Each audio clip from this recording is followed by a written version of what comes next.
guys, once again welcome to my channel Communicate. So in this video lecture जो हम topic cover करने वाले हैं वो है इलेक्ट्रोनेगेटिविटी। तो कहने को तो ये टॉपिक बहुत ही ज्यादा बेसिक है, लेकिन still I find a lot of people having a weaker understanding of this topic. अच्छे से पता नहीं होता कि एक्चुअल होता क्या है।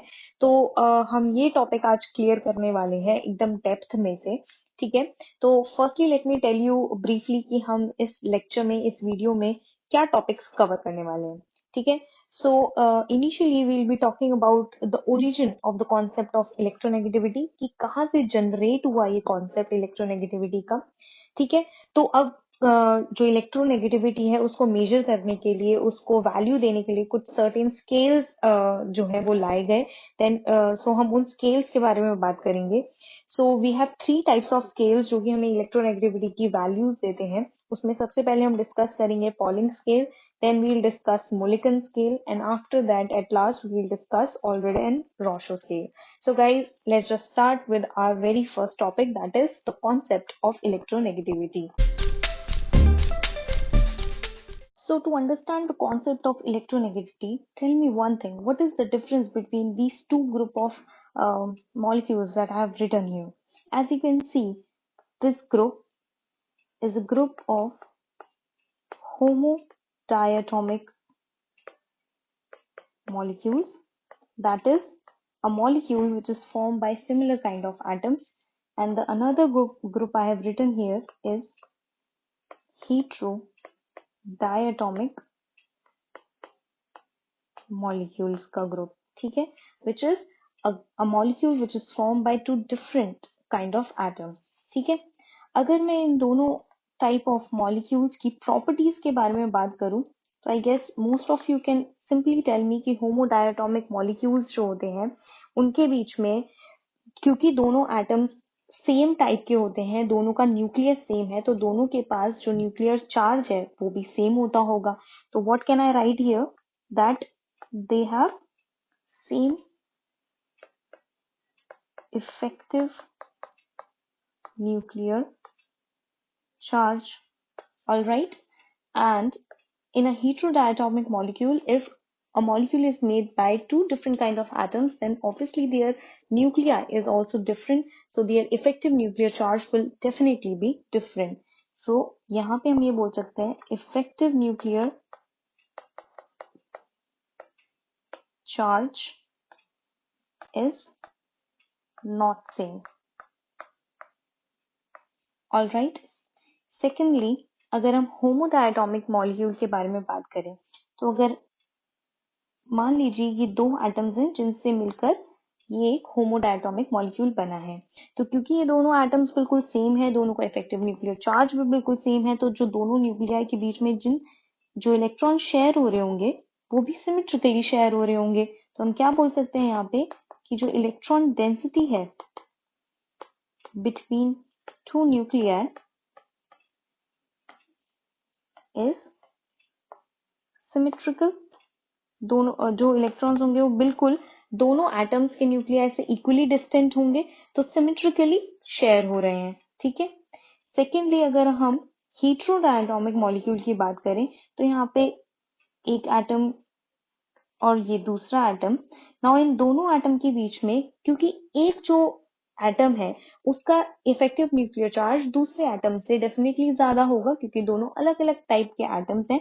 फॉर एग्जाम्पल, अगर ये जो बड़ा वाला मैंने एटम बनाया है, अगर इसका इफेक्टिव न्यूक्लियर चार्ज ज्यादा है तो हमें पता है कि opposites attract each other, plus charge attract minus charge attract plus charge. तो इफेक्टिव न्यूक्लियर चार्ज, न्यूक्लियाई हमारा पॉजिटिवली चार्ज होता है और इलेक्ट्रॉन्स हमारे नेगेटिवली चार्ज होते हैं, और अगर इस बड़े वाले एटम का इफेक्टिव न्यूक्लियर चार्ज ज्यादा है तो इन इलेक्ट्रॉन्स को अपनी टूवर्ड्स क्या करेगा, अट्रैक्ट करके रखेगा। यानी कि electron density between two nuclei is asymmetrical. Equally तो शेयर नहीं हो रहे, सिमेट्रिकली तो शेयर नहीं हो रहे, असिमेट्रिकल है। Now this is what we have studied electronegativity. ठीक है, ये जो अभी हमने पढ़ा है यही इलेक्ट्रोनेगेटिविटी होता है। ठीक है, इलेक्ट्रोनेगेटिविटी कोई अलग से चीज नहीं है, this is what electronegativity actually is. तो अगर मैं इलेक्ट्रोनेगेटिविटी को अब आपको बताऊंगी तो आई गेस आपको क्लियर हो जाएगा। ठीक है, देखो यहाँ पे हमने जो पढ़ा कि एक एटम के पास इफेक्टिव न्यूक्लियर चार्ज कम है, दूसरे एटम के पास ज्यादा है, so the electrons will be attracted more towards this particular atom. So this is what electronegativity is. Electronegativity की अगर हम डेफिनेशन लिखें, so it is the power of an atom in a molecule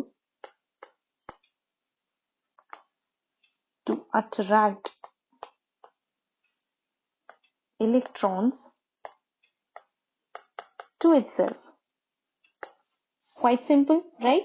यानी कि अगर ये एटम A है, ये एटम B है, and if I ask कि कौन से एटम की इलेक्ट्रोनेगेटिविटी ज्यादा है, तो you will simply say कि electronegativity of B atom is greater than the electronegativity of A atom. Simple, ठीक है। अब हम देखते हैं कि नेक्स्ट इलेक्ट्रोनेगेटिविटी की वैल्यूज कहां से आई, स्केल्स कैसे बने इलेक्ट्रोनेगेटिविटी के। So we'll start with the electronegativity scales now.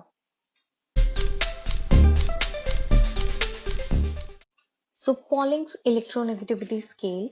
So guys, basically Linus Pauling is the name of the scientist who established the concept of electronegativity, okay, in 1930s.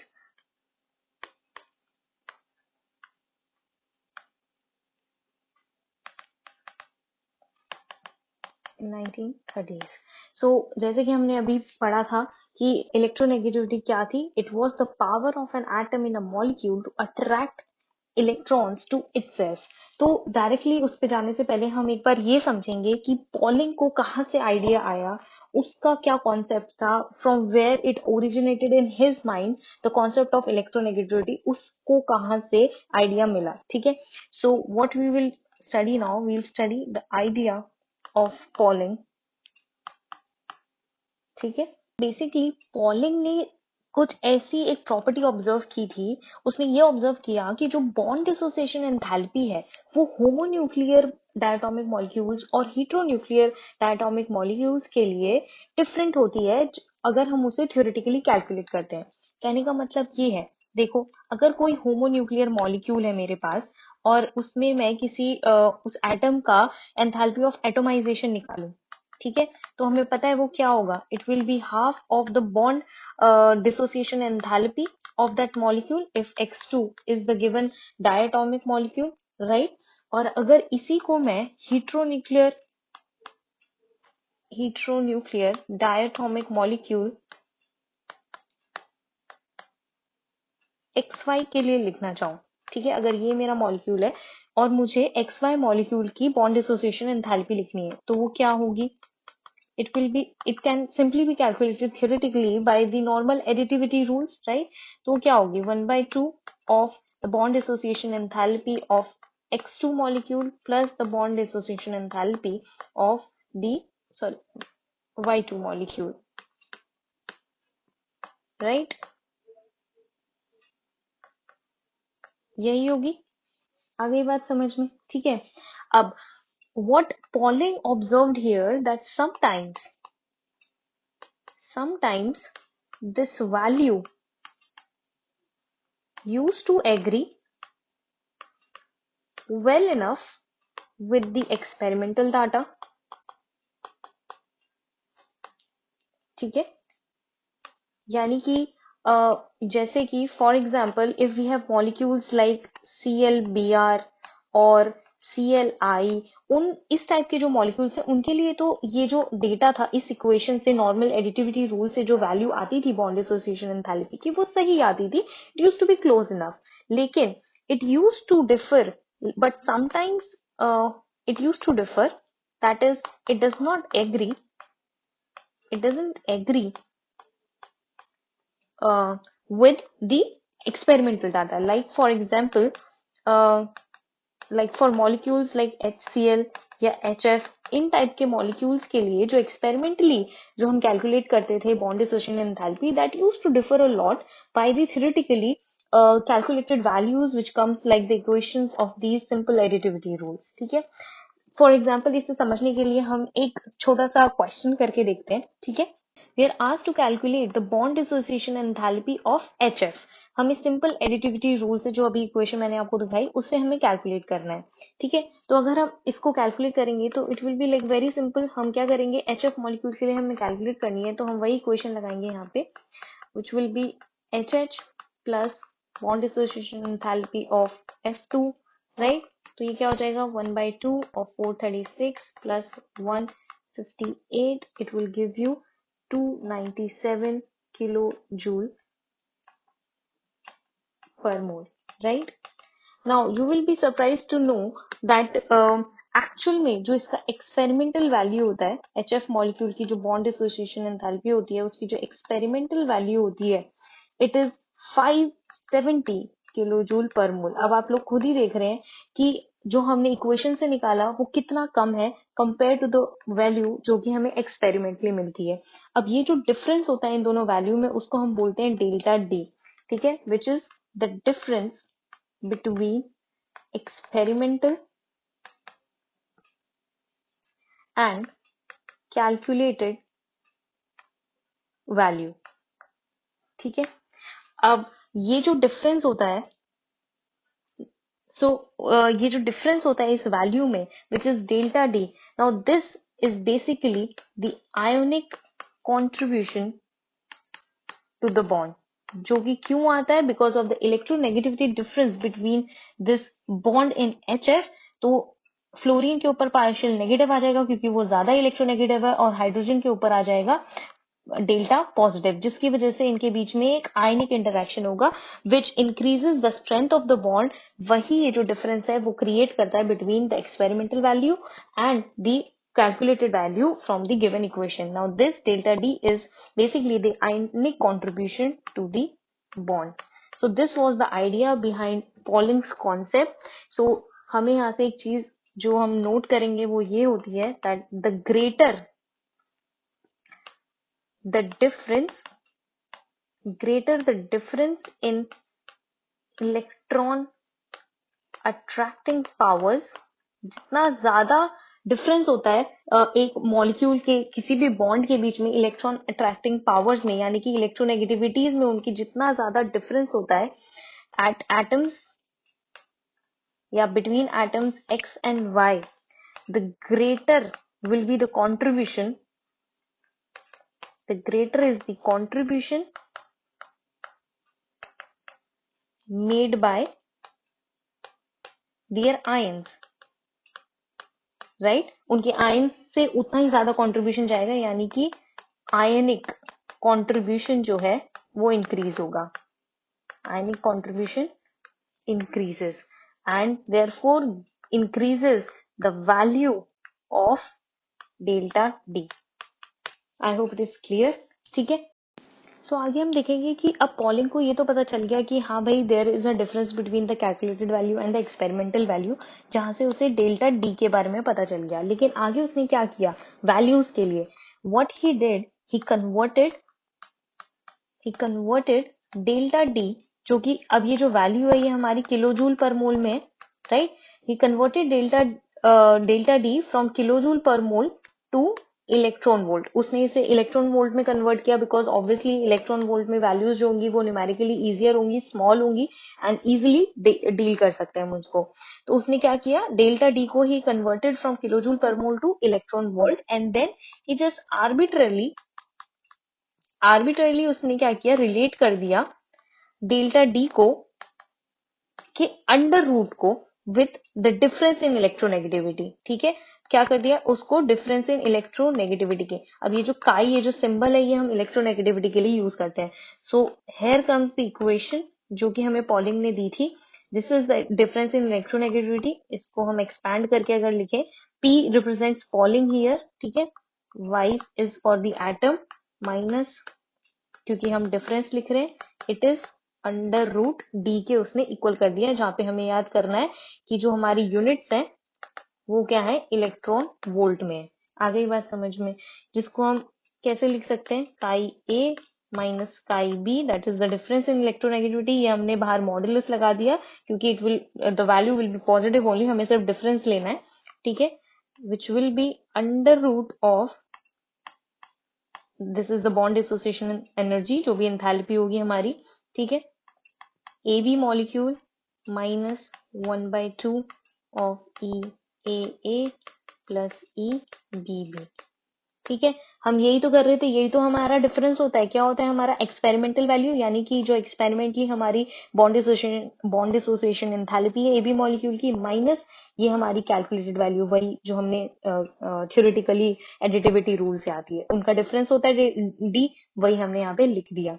Now अब कुछ लोग इस equation को follow करते हैं, आपको कई books में ये इक्वेशन मिलेगा, लेकिन बहुत सारी जगहों पे आपको ये इक्वेशन कुछ इस तरीके से भी देखने के लिए मिलती है, माइनस ई ए इंटू ई बी बी का अंडर रूट होता है, ये अंदर भी, यानी कि पावर टू दी हाफ होता है। अब कुछ बच्चे कंफ्यूज हो जाते हैं कि ये इक्वेशन सही है या ये इक्वेशन सही है, ठीक है। तो बच्चों अगर आप थोड़ा सा अगर यहाँ पे कॉन्सेप्ट देखोगे या फिर मैथ्स के टर्म्स में देखोगे, तो आप समझ जाओगे कि भाई ये दोनों जो इक्वेशंस हैं ये दोनों ही करेक्ट इक्वेशंस हैं। कैसे करेक्ट हैं ये दोनों इक्वेशंस? क्योंकि अगर आप देखो यहाँ पे, अगर हमारे पास दो नंबर्स हैं x1 और x2, तो अगर आपको याद होगा कि इनका अरिथमेटिक मीन क्या होता है, x1 plus x2 divided by 2, और इनका ये क्या होता है हमारा अरिथमेटिक मीन। और अगर मुझे इसका ज्योमेट्रिक मीन लिखना है तो वो क्या होता है, x1 into x2 bye x1 into x2 का अंडर रूट, राइट, वो इसका ज्योमेट्रिक मीन होता है। तो भाई यहाँ पे भी तो सेम ही केस हो रहा है। अगर आप यहाँ पे ध्यान से देखो, this is x1 plus x2 divided by 2, ठीक है, और यहाँ पे हमने इसका सिर्फ ज्योमेट्रिक मीन लिख दिया। So basically this is the arithmetic mean which we have written here and this is the geometric mean, ठीक है। तो ये दोनों इक्वेशन ही एक जैसी हैं, बस हमने थोड़ा सा प्ले किया है mathematically, okay, but both the equations are correct, fine. But one thing which you have to keep in mind कि यहाँ पे जो वैल्यूज है वो इलेक्ट्रॉन वोल्ट के अंदर है, क्योंकि कई बार आपको कुछ इक्वेशंस में कुछ इस तरीके से भी दिख सकता है, 0.208 अंडर रूट डी, डी के जगह सेम वैल्यू डाल दो, मतलब ये इक्वेशन। अब कंफ्यूज मत होना कि ये नंबर कहाँ से आ गया, ये इक्वेशन वहां पे लिखी होती है जहां पे हमें वैल्यूज किलो कैलोरी पर मोल में दे रखी हो, ठीक है। तो इसी तरीके से आप किलो जूल पर मोल में भी करोगे तो यहाँ पे अलग नंबर आ जाएगा, that is just units conversion, okay. But अगर हम ये जो हमारी मेन जो इक्वेशन होती है वो इलेक्ट्रॉन वोल्ट में होती है, जहाँ पे कोई भी न्यूमेरिकल इस तरीके से, जैसे यहाँ पे 0.208 है, ऐसा कोई नंबर नहीं होता, तो वो इलेक्ट्रॉन वोल्ट में है हमारी equation. Since we are studying electronegativity, so we have to see कि इलेक्ट्रोनेगेटिविटी डिपेंड किस चीज पे करती है। तो जो पहली चीज है वो है ऑक्सीडेशन।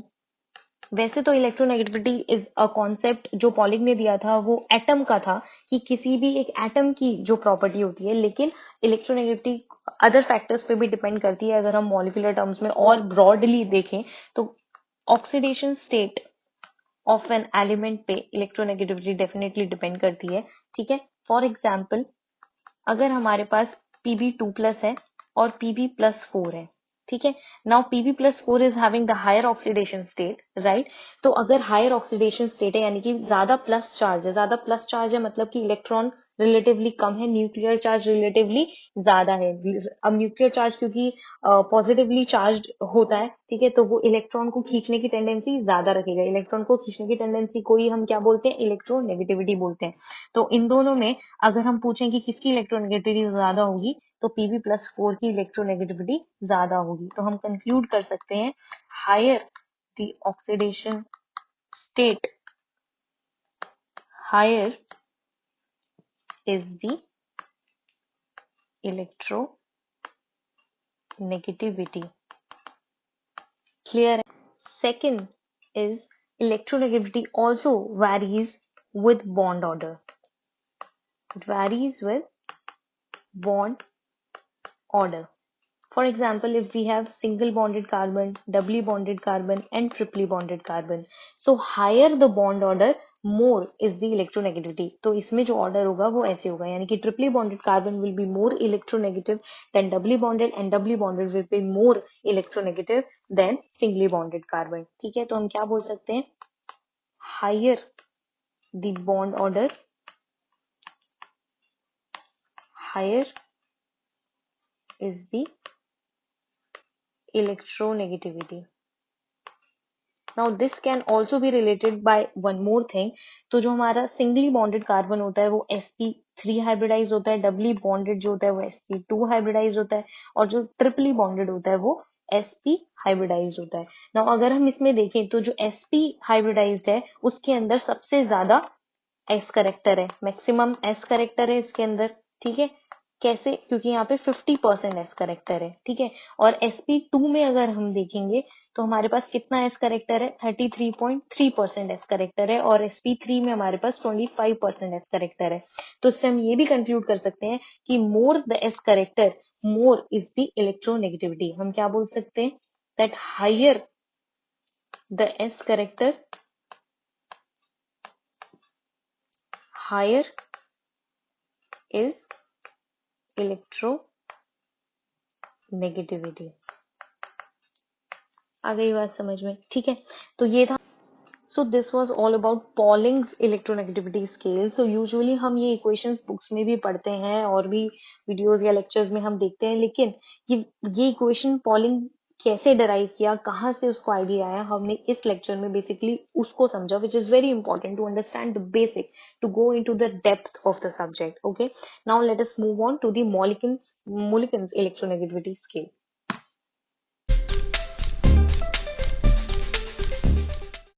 सो बेसिकली जो ये तीनों स्केल्स है उसमें सबसे ज्यादा इम्पोर्टेंट तो पॉलिंग स्केल ही होता है, लेकिन बाकी जो दोनों स्केल्स हैं उनकी इक्वेशंस वी शुड नो, और वो क्या है, कहाँ से आई, थोड़ा बहुत हमें पता होना चाहिए.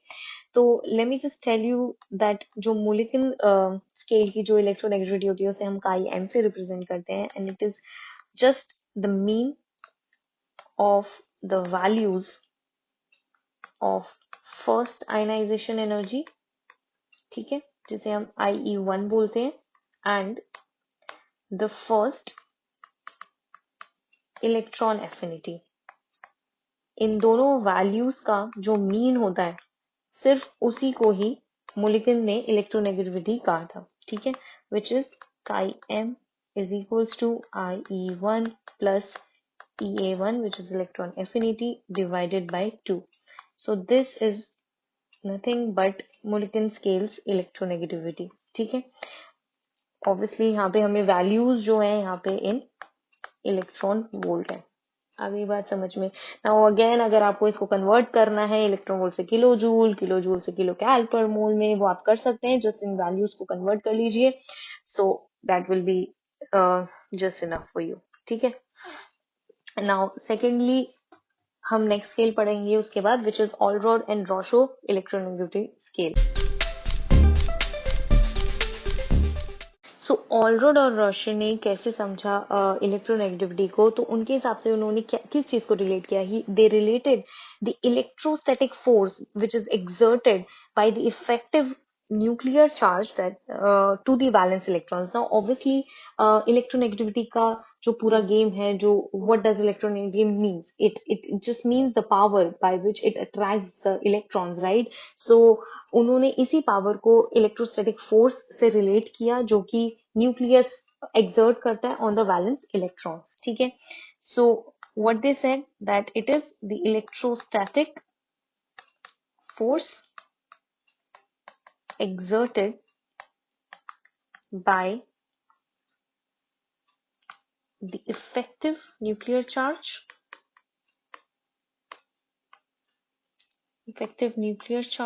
जिसको हम Z इफेक्टिव ऐसे रिप्रेजेंट करते हैं, जहाँ जो हम कहाँ से कैलकुलेट कर सकते हैं? आपने पढ़ा होगा कि which can be calculated from like Slater's rule होता है. जिनको नहीं पता उनके लिए मैं बता देती हूँ कि Slater's rule is a rule जिससे आप Z इफेक्टिव कैलकुलेट कर सकते होते हो. ठीक है, ऑन दी वैलेंस इलेक्ट्रॉन्स. आ गई बात समझ में? तो chi AR that is electronegativity by Allred on Rochow is nothing but Z effective आएगा बिकॉज उस पे तो डायरेक्टली रिलेट करेगी. ठीक है, अब जितना ज्यादा न्यूक्लियर चार्ज उतनी ज्यादा इलेक्ट्रोनेगेटिविटी होगी, तो डायरेक्टली इससे रिलेट कर दिया. डिवाइडेड बाय, अब देखो जितना दूर कोई चीज होती है उतना ही मुश्किल होता है उसको खींचना. ठीक है, इनवर्सली रिलेटेड होगी डिस्टेंस से. अब यहाँ पे डिस्टेंस क्या है? रेडियस, कि कितना दूर होता है कोई भी इलेक्ट्रॉन न्यूक्लियस से, वो रेडियस के इक्वल हो गया. तो it is R covalent R is radius है, ठीक है, उसके स्क्वायर के इनवर्स होता है ये। नाउ ये जो आर यहाँ पे जो रेडियस है बेसिकली ये पिकोमीटर में होता है यहाँ पर, ठीक है, in this equation multiplied by this constant value here, ठीक है, plus 0.744. Okay, now when this value is in this radius is in picometer, then this is the equation given by Allred and Roschow for the electronegativity. आ गई बात समझ में, ठीक है?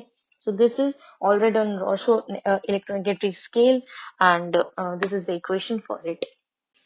One point which should be noted here that since the Slater rules is partly empirical, वो भी एक approx values ही देता है, and क्योंकि यहाँ पे covalent radii use हो रहा है and covalent radii are unavailable for some of the elements, therefore Allred and Roschow scale is no more rigid and it is not as complete as the Pauling's one. Okay, obviously इन तीनों में से best तो Pauling ही है, हम उसी को ज्यादातर use भी करते हैं, ठीक है। सो अब हमने तीनों स्केल्स पढ़ लिए हैं और उसमें से सबसे ज्यादा यूजफुल जो है वो पॉलिंग स्केल ही होता है। ऑल्दो सभी स्केल्स जो होते हैं वो रफली they are in agreement only, values almost same होती हैं, but we use Pauling scales on a very larger scale, ठीक है। Also, one thing should be noted that since Pauling scale uses the thermochemical data, क्योंकि हम उसमें bond dissociation enthalpies वगैरह use करते हैं, so it can also be used to predict similar kind of data, and on that basis only ये हम एक question करते हैं।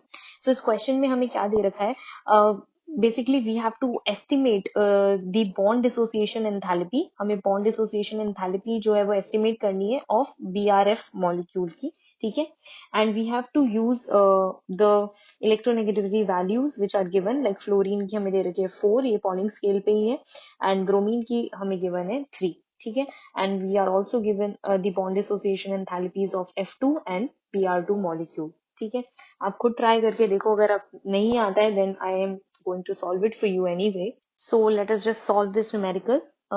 See, from Pauling's equation we know that under root of delta D is equals to the difference in the electronegativity, यानी कि chi P of F minus chi P of B R हो जाएगा ये। So under root of delta D will be equal to 4 minus 3 is equals to 1।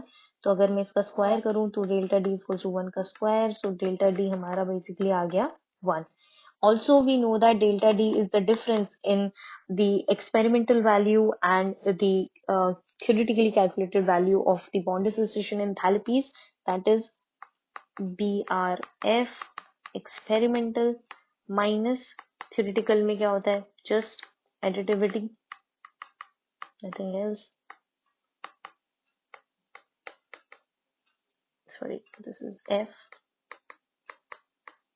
right? तो अब हमें यहाँ पे निकालना क्या है, we have to calculate this value. तो बस इसको थोड़ा सा मैथ्स लगाओ, शिफ्ट करो इधर उधर, तो it will be delta D plus 1/2 Br2 plus T of F2। All right, तो ये क्या आ जाएगा? अब देखो यहाँ पे डेल्टा डी जो है हमारा 1 आया, बट ये इलेक्ट्रॉन वोल्ट में आया, but remember that 1 electron volt is equals to 96.5 kilo joule per mole. हमने इसको यहाँ पे कन्वर्ट कर लिया क्योंकि हमें जो ऑलरेडी गिवन डाटा था bond dissociation enthalpies of F2 and Br2 का, वो हमें किलो जूल पर मोल में गिवन था। हम यहाँ पे इसे पुट कर देंगे 96.5 प्लस 1/2, दिस इज 224 प्लस 158, तो ये आ जाएगा हमारा 287.5 किलो जूल पर मोल। नाउ हमने यहाँ पे इलेक्ट्रोनेगेटिविटी को भी कंसिडर में ले लिया, तो हमारी ये वैल्यू आ गई 287.5। Also we calculated 287.5 kilo joule per mole.